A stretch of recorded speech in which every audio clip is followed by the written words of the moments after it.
Now let's talk about the 5 elements of communication. There are 5 elements of communication, namely the sender, the message, the receiver, the channel, and the feedback. The first element of the communication is the sender.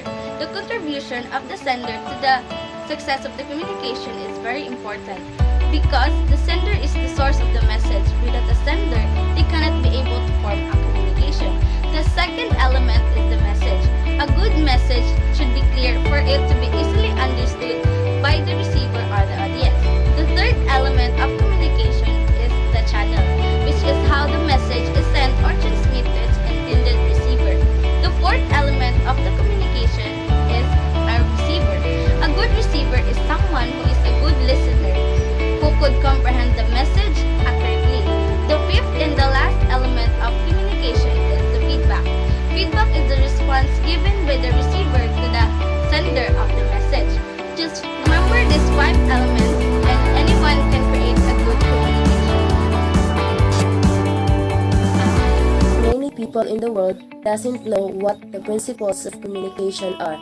When we speak about effective communication, the first thing that comes to my mind is the principle of effective communication. To be effective, a communicator should be able to use some fundamental assumptions or rules.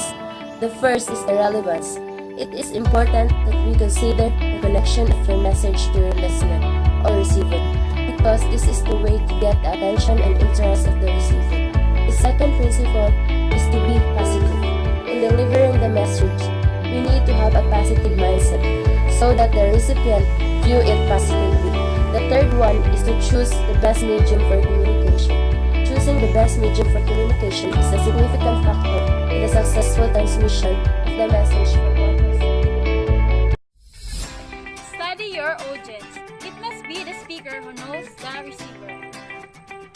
The speaker must know the receiver's interest. If the receiver's interest is all about the sea, then talk about fishing. If the receiver's interest is all about nature, then talk about the flower. Also, the last part in studying your audience is the most important. You know what appeals to them. Enthusiasm is a very important quality of a speaker.